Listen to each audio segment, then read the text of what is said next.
O tema do nosso vídeo de hoje, ele é para quem se preocupa com que os filhos sejam muito seguros. E esse é um tema interessante porque entre pandemia, escola, dificuldade, às vezes a criança não conversa com os amigos, não conversa com a avó, fica na dúvida lá na hora de não consegue se explicar para o professor, ou quando a mãe vê que ele está com alguma coisa engasgada, o pai e o filho não fala, a mãe não sabe por onde puxar. Então esse é um tema que tem muitas casuísticas aqui, que a gente vai explorar alguns exemplos. Olá, eu sou a Cissa Kloster e esse aqui comigo é o meu pai. Sou Ney Kloster. Nós ajudamos pais e mães a melhorarem a autoridade em casa e a formarem filhos com caráter Como podemos melhorar a autoridade dos pais? a partir de pequenos projetos familiares. E agora eu te convido a acompanhar esse vídeo que trata de um tema super importante para o desenvolvimento da sua família. Bom dia, pessoal! Bem-vindos ao nosso Klostercast. Eu estou aqui, Cissa Kloster, com meu ilustríssimo pai, Ney Kloster. Boa noite. Boa noite, pai. Então, meu pai aqui, só para dizer para vocês, temos aqui o Ney Kloster, pai de 9 filhos, seu maior esposo da Gessilene, mestre, né, engenheiro, trabalha aqui com também, né, qualidade. Mas a gente vai falar aqui sobre a qualidade familiar, que é o nosso principal assunto, não é, pai? E é a coisa que você fica, né? Às vezes você muda de emprego 10 vezes ou 5 vezes, que isso é uma coisa normal, né? E pai, depois que você é pai, você vai ser pai o resto da vida. Não tem como... Não tem como mudar. Se a gente tem alguma coisa para a gente ser especialista dessas atividades que a gente faz, ser pai é a que vai misturar. Então vamos investir naquilo que dura para sempre. Exatamente. E o nosso Clustercast é para quem quer famílias alegres, lares luminosos e alegres, né? Luminosos e alegres, uma excelência familiar, uma rotina bem estruturada. O tema do nosso vídeo de hoje, ele é para quem se preocupa com que os filhos sejam muito seguros.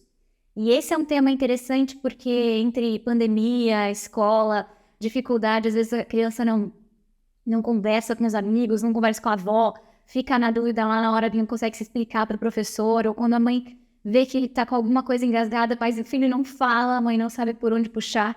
Então esse é um tema que tem muitas casuísticas aqui, que a gente vai explorar alguns exemplos, mas antes, calma pai, não. Antes da gente mergulhar nesse assunto, eu queria só responder uma pergunta que nos fizeram no vídeo passado sobre estudo. Nós falamos como que os pais devem acompanhar o estudo dos filhos. E um dos temas que saíram, uma das perguntas da Manuela que assistiu a gente, escreveu lá, tem filhas de 7 anos e 3 anos. A menor atrapalha a maior no estudo. O que fazer? E essa é uma pergunta boa, porque a maioria das famílias que a gente conhece tem ali uma filha maior, uma menor, uma de um jeito, a outra toda empolgada, querendo brincar, dando estrelinha na sala, e a outra tentando fazer lição. Já tem o problema da dispersão mesmo, a gente falou, né, a falta de foco, a dificuldade que é o estudo. Como trazer isso para uma solução, né? Você que tinha 9 filhos, pai, como é que seus filhos conseguiam estudar? Tinha um no teto, outro no lustre, outro no triliche. O cachorro, como é que faz isso com tanta influência, com tanta bagunça assim na hora de estudar? Bom, uma das características, né? Esse é um problema que se você tem, né, um filho único, você tem um problema. Se tem vários, também você tem um problema. Então, todos têm um problema. A gente vai... Mas essa parte de estudar, de fazer os filhos criarem um ambiente de estudo, é muito importante. Você tem duas situações. Uma, se eles são muito distantes, as cidades, né, procure organizar com que o sono de um seja a produção de outro. Então, se você consegue fazer com que ele tenha uma influência, vamos supor, um período maior, naquele período que o pequenininho está dormindo, né, e vice-versa, né, mas assim, quando os dois, uma hora eles vão ter que brincar juntos. Então, trabalhar. Mas também tem que saber, o maior tem que saber que ele vai estar numa sala e vai estar com amigos, depois vai estar trabalhando num ambiente grande, então ele tem que aprender, mesmo com um ambiente às vezes não tão adequado, começar a produzir. Vai você, mãe, de poder organizar esses ambientes em casa. Uma coisa que a gente também pode fazer, e às vezes funciona, é dizer assim, esta é a hora de estudo. Então, essa é a hora de estudo, então vamos... Televisão ligada. Televisão desligada, né? Você coloca lá... Você tem períodos em que o mais velho, o mais novo, e todo mundo, os que estão chegando, né? Lá em casa sempre estava chegando um, né?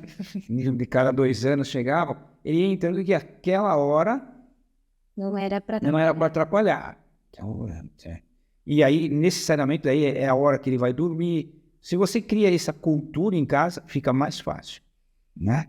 Mas é um problema, faz parte do jogo. Vamos lá. E não dá para desistir ou querer um cenário ideal, né? Exatamente. Bom, então, depois de responder aqui a Manuela, que nos fez essa pergunta, vamos para o nosso tema, concretamente, como os pais podem ajudar os filhos a que estejam mais seguros. Sabemos que tem temperamentos mais extrovertidos, outros menos. Tem pessoas com uma dificuldade muito concreta, né, de saber se abrir. Às vezes a mãe, ela cobra bastante dos filhos, ou algum ambiente pode fazer com que o filho vá se fechando, e a gente também precisa perceber alguns sinais. Então, muitas coisas que a gente percebe ali, às vezes a filha não fala do que está acontecendo, vem outra contar, a amiguinha que vai contar para a professora que ela se sentiu mal naquela situação. Tem algumas situações em que a gente percebe que falta um pouco mais de maturidade da criança dentro de cada contexto, né? Como que a gente pode intervir, como que a gente pode ajudar, que a gente vai trazer umas ideias base, né? Mas isso pode acontecer em diversas famílias, em diversas situações. Você lembra de ter vivenciado isso, assim, de perceber aqui eu tô vendo que eu preciso me aproximar um pouco mais para extrair o que está se passando dentro dessa filha ou desse filho? Como foi essa vivência? Não, isso a gente vê que os filhos são diferentes e por temperamentos, e estar juntos, né, para poder identificar algumas situações dessas é muito importante. E você falou no começo aí que essa segurança, né, esse processo que a gente viveu agora da pandemia, com muitos medos, né, que os próprios pais vão passando, que a televisão foi trabalhando com a gente, levou a ter pais e filhos inseguros. Então, eu acho que esse tema é muito bom. Eu vejo colegas meus, eu vejo filhos de amigos meus, vi colegas que falaram, eu estou com medo de sair, né, na rua agora. Como enfrentar uma coisa dessa? E esses exemplos concretos também você vê, né, aquela filha que você chega em casa, né, de um colega, de um amigo, e ela não vem te cumprimentar, né? Tem vergonha das vergonha. visitas, né? E é importante a gente falar com isso e os pais trabalharem esse tema, porque essa criança também sofre. Filhos inseguros são filhos tristes, eles sofrem com isso. Então a gente tem que trabalhar muito, porque nós queremos filhos felizes. Nós trabalhamos para que nossos filhos sejam muito felizes. Então, esse tema a gente tem que ver com bastante carinho. Ele é muito atual. Ele é muito atual. Em casa, eles têm várias coisas que a gente poderia comentar, assim. Assim, teríamos uma que tinha dificuldade bem grande de falar em público. E aos poucos a gente foi trabalhando. Foi até interessante. Uma das caçulas. E a professora nos deu uma dica e a gente também percebeu que ela ficava mais quieta, ela não é uma menina que ia na frente, como a gente até estava comentando um pouquinho antes, né? Se pudesse alguém ir na frente, não, pode ir. Fica sempre lá por último, né? Aí nem sobra para mim. Né? Pode falar, deixa sobrar as outras decisões. Mas não é bom para ela, porque uma hora ela vai entrar em cena e ela tem que se apresentar. E nesse caso, a gente foi cuidando, né, e foi trabalhando, e foi um ano que a escola apresentou no começo da preceptoria, e no final do ano foi bem interessante, porque nós tivemos um jantar na família, e nesse jantar foi um casal com uns filhos maiores que ela, e eu senti que ela tinha evoluído muito. E naquele dia pedi para ela rezar a oração da alimentação, que a gente faz no começo, agradecer os alimentos. E ela fez, e eu fiquei contente. E a gente vibrou muito com isso, né? E antes dela deitar, eu fui lá e falei, filha, que lindo você fez. Ela falou, pai, o senhor me colocou numa fria. Eu precisava que você tá falha, olha, Foi, não foi fácil. mas eu falei, mas eu consegui. Então, isso é bacana, porque, como a gente falou no início, a gente tem que fazer os filhos crescerem, sonharem, superarem, às vezes, as dificuldades. Então, é um trabalho que, você tendo filhos, um ou outro vai ter uma ou outra insegurança e a gente vai ter que ajudá-los a crescer nisso. E eu vejo que esse é um tema importante, né? Porque é um tema dos pais, né? Eu lembro que uma vez uma mãe me procurou falando, olha, acho que nessa instituição vão resolver, essa terapeuta vai resolver. Claro, os terapeutas têm seu papel, mas os pais precisam ir atrás de soluções também em casa. Às vezes a mãe precisa também entrar em cena, contar histórias em casa, dar espaço mais para que ela fale, não esperar só que isso em algum momento vá. Eu lembro que você falou uma vez que filho não é bovinho, né? Como que era essa ideia? A gente estava conversando com alguns casais, eles falaram, não, tudo se resolve, não, deixa eles crescerem, vamos deixando assim, principalmente quando, às vezes, um assunto mais picante sobre a parte da sexualidade, né? E diz assim, não consigo entrar nesse tema, deixa que eles se resolvam. Daí a gente brincou assim, entre os casais que estavam lá, não, filho não é que nem vinho, que você deixa ele guardado, ele vai melhorando com o tempo, a gente tem que intervir, porque se a gente não intervir, os vícios e os outros grupos familiares vão definir os conceitos.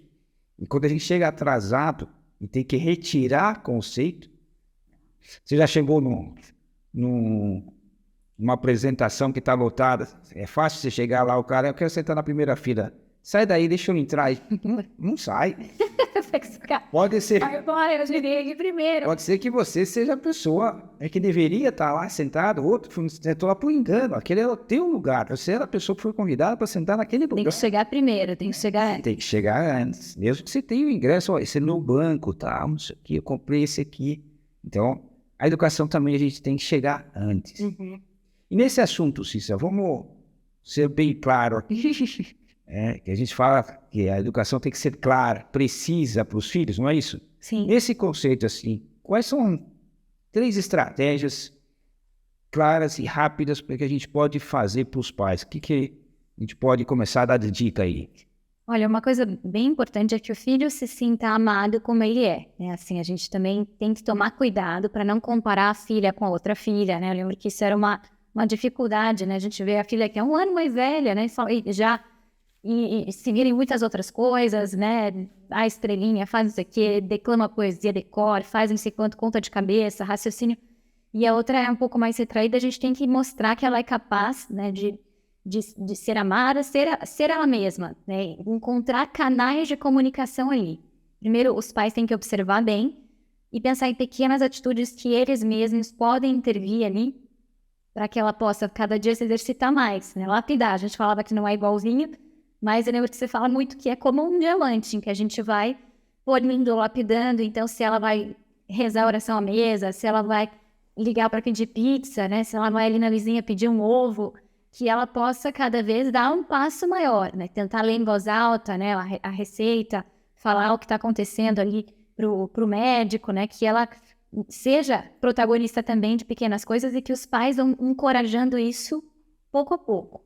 Então, uma primeira coisa é que ela se sinta amada e que abra canais de comunicação com os pais. Esse canal de comunicação com os pais tem que ver, assim, às vezes tem fases da vida em que a mãe precisa ter esse olhar mais atento, carinhoso, e para a menina especialmente, eu vejo que tem umas fases em que o pai é extremamente importante, né? Eu lembro, agora me veio à cabeça, a gente nem tinha pensado aqui, mas lembro de uma irmã que estava passando por uma fase bem difícil, assim, que ela estava desacreditada dela mesma, assim, tinha acabado de repetir de ano e estava prestes a uma segunda reprovação, né? E essa insegurança foi tomando conta e ela foi perdendo esse brilho de ser ela mesma, né? Com todas as qualidades que ela tem. E eu lembro que você fazia isso, né? De chegar à noite, abraçar, né? E dizer, e lembrá-la, né? Tudo que ela tem de bom, né? Então, esse primeiro amor originário, assim, né? De saber que eu sou amada por mim mesma, saber que vai ser à noite, naquele abraço em que a gente vai trocar algumas ideias ali, ou para alguma outra família, vai ser um bilhetinho que eu vou deixar dentro do estojo dela e que ela vai abrir no dia seguinte e vai encontrar isso. Então, esse primeiro amor dos pais, que seja muito claro, né, de acordo com a linguagem do amor de cada um, mas que isso venha à tona e que a criança tenha essa segurança do amor dos pais por ela. Você falou uma coisa muito importante, que é esse canal de comunicação. Esse canal de comunicação, lembrando esse episódio dessa minha filha, a gente ia toda noite lá. E eu lembro que ela falou, pai, mas eu vou reprovar. Eu falei, não importa. Para mim não importa nada que você vai reprovar. O que importa é o que você vai estudar hoje, que você lute para fazer o que você pode fazer hoje. E você tem um alerta para os pais que às vezes pensa que é insegurança, às vezes que é um defeito, que é um vício que está chegando, e nesse caso é um problema de tireoide. Então, pais, dá uma olhada, faz alguns exames, quando a criança mudou alguma coisa, vê se não mudou, né? Faz um bom exame, né? Clínico, hormonal, para ver o que tinha acontecido. A gente levou 1 ano e meio, 2 anos para poder descobrir e sabia que alguma coisa tinha mudado. Mas é adolescência, é não sei o quê. Mudou de colégio. Não era aquilo, era um problema hormonal. Era um problema que a gente teve que trabalhar. Uhum. Sobre essa parte de comunicação também, é uma coisa muito interessante. Eu estava lendo esse final de semana, até sobre o Papa Francisco, que escreveu, e ele falando muito de São Francisco, que era um bom ouvinte, que era um bom comunicador, mas ele falava assim, qual a característica do bom comunicador? É ouvir. E ele falava, ele ouvia a natureza, ele ouvia os pobres, ele ouvia tudo. Pais, quando a gente fala de abrir um canal de comunicação, não é para ir lá falar, mas é ir lá para ouvir, porque a gente precisa ouvir, fazer os filhos abrirem o coração. Porque se eles não abrem o coração conosco, em algum lugar eles vão abrir, e às vezes eles vão abrir para outras pessoas que talvez não vão dar os mesmos conselhos, os conselhos que eles deviam ouvir mesmo. Então, esta parte de comunicação, ter os seus momentos individualmente, se você tem mais. Eu lembro que como você gostava, Cissa, quando a tua mãe, a Gisilene, ia buscar você, ia comer um lanche antes de ir para casa, porque era o momento de vocês duas. Eu só fui me dar conta disso depois, porque eu só, né, com tantas crianças ali, né, eu achava que dei sorte, né? Dei sorte porque saí um dia com ela, um dia que ela topou me levar numa confeitaria, a gente ia comer uma bomba na confeitaria holandesa, era uma delícia. E depois eu vi que aquilo era um canal de comunicação que ela estava abrindo comigo, e de fato essa confiança, né, esse ter um canal para tomar um café e um suco e poder falar o que eu quiser ali, e apesar de ter outros 8 irmãos em casa, assim, né, ela sabia que era importante para uma filha adolescente ter esse vínculo muito perto, muito próximo, né, com a mãe. Perfeito. Então, essa é a primeira estratégia, abrir esse canal de comunicação, fazer ela se sentir única e amada por esse canal. Quer dizer, qual a segunda dica que é importante? Um segundo ponto que é importante também é a gente valorizar o que ele faz de bom, né? Assim, ter essa perspectiva de sonhar o que eu posso ser. Ao mesmo tempo que a gente dizia no ponto inicial, que ele se sinta amada, né? Esse amor que dá uma segurança. Agora, um amor que prospecta, um amor que me impulsiona a ser melhor, né? Eu quero corresponder, eu quero fazer o filho sonhar, dentro daquelas possibilidades que ele tem. Se é um filho que é mais matemático, né? A gente vai valorizar isso. Mas se é um filho que é mais artístico, né? Que a gente valorize isso também e vá abrindo portas, né? Fazendo sonhar, né? Ser especialista nesse assunto. Mas faz lá, né? O design faz o mestrado fora, apresenta um trabalho em outra língua. E todos esses impulsos fazem bem, porque nos mostram que é possível você ir atrás de um sonho, né? E isso tudo nos move a sair dessa zona de conforto, que é olhar para si mesmo e servir, né? Porque a gente só é capaz de amar se a gente é capaz de ser seguro de si mesmo para poder dar-se aos outros, né? Então eu preciso desse movimento inicial, mas também preciso dessa projeção para o futuro também. Pensar numa família, pensar no que eu posso ser útil para a sociedade. Isso é importante. valorizar as partes positivas é muito importante, porque às vezes os pais, somente quando nós tínhamos lá vários filhos, né, se ia correndo para dar incêndio. Né? Tem um problema aqui, tem um problema lá. E o que acontecia? Agora está vermelho aqui, o negócio lá. Então, se você não se policiar para isso, você está sempre tentando apagar o que está errado. E você não tem olhos para as coisas que dão certo. E aquele filho, ele arrumou a cama, mas você não, como aquilo é normal, né? Você nem valorizou, porque a gente chega em casa, a casa está arrumada, você não nota. Mas chega em casa, mexeram no sofá, quem mexeu nesse negócio aqui? Que essa barulho, isso aqui, agora aqui. Parte da trilha do pirata já. E lá em casa a gente fazia umas loucuras, né? Não sei se você lembra quando a gente fazia umas cabanas na sala. Eu nem lembro. Pegava a sala inteira e durante uns 10 dias ali, com lençóis e tudo. De roupa, a gente prendia nas telas das... Você chegava ali e você falava, ou uma coisa, só que ali estava tudo ordenado com a aval da mãe. Da mãe e a criatividade da mãe ainda. Sim. Então, valorizar muito a parte positiva e esse de fazer sonhar é muito importante. Você comentou uma das minhas filhas ia fazer um intercâmbio, né, em Portugal. Daí eu falei, bom, então vai lá e faz uma disciplina. O que você gostaria? Fazer o mestrado lá. Então faz uma disciplina do mestrado. Falei, pai, mas eu estou na graduação. Falei, tudo bem, mas vai lá e faz. E a gente conseguir fazer ele sonhar que é possível. E ela foi lá e levou uns 20 leões, né? Do coordenador, da professora, todo mundo que ela ia falando, até que ela chegou na coordenadora do mestrado, e ela falou, menina, você é muito petulante, mas eu gostei disso. É audaz. E eu vou te matricular. Ela fez as que eram normais e fez mais aquela. Só que depois, quando concluiu o curso aqui, ela já tinha uma carta de recomendação dessa professora para poder fazer o mestrado lá. Foi muito fácil para fazer o mestrado lá. Então, se a gente não faz as crianças sonharem, eles adoram, mas tem que ser grandes sonhos, né? Não é só arrumar a cama, né? Você tem que fazer coisas maiores assim. Então, essas duas estratégias são muito, muito importantes, né?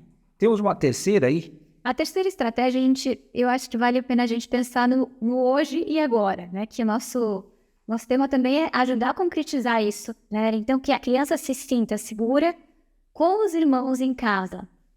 Isso também não é fácil, porque você tem que saber... Os irmãos, na verdade, estão todos à vontade ali, e às vezes é uma irmã que tira uma lasquinha, que provoca, que desrespeita, e às vezes... Eu percebo isso, que muitas vezes a segunda filha, ou a filha do meio ali, ela é um pouco maltratada pelo irmão mais velho. Isso pode acontecer em algumas famílias, um pouco sem querer, mas é importante que os pais percebam que isso pode afetar também futuramente a autoestima dessa filha. Então, assim, privilegiar os talentos que ela tem, mostrar o que ela faz de bom e ajudar que os irmãos tratem com esse cuidado, com esse respeito, hoje, agora, todo mundo que vive naquele teto, né? Não sei como que vai ser, né, em outros tetos por aí, né? Pode ser que na escola tenha uma dificuldade, talvez seja o caso de intervir, talvez a gente tenha que fortalecê-la para que ela possa se comunicar melhor, seja interessante trocar uma ideia com a professora, mas em casa ali a gente precisa garantir um ambiente seguro, saudável, em que ela se solte, se sinta bem sendo ela mesma, e isso supõe ali uma liderança sadia dos pais, né? Isso é importante, a gente não deixar aquelas pequenas gozações que começam com brincadeira, todo mundo dá risada e a coisa crescer. É bom brincadeira? É bom. O ambiente alegre em casa é bom. Mas vamos falar das coisas positivas. Se você quer falar do teu erro, fale você. Mas não vá falar do erro do teu irmão. Então, a gente... É um bom critério, é um bom treino. Claro, na escola, às vezes, o ambiente é mais pesado, eles vão ter que aprender a sobreviver com isso, mas em casa tenha essa ideia, né? Se você não puder, né, elogiar, né, cala-te, diz o fundador do Opus Dei, né? São José Maria Escrivá. Vamos falar, se eu puder, eu elogio o meu irmão. Tirar uma casquinha de você, pode, né? Do outro você não sabe, bom, são as coisas. Que passou dentro dele.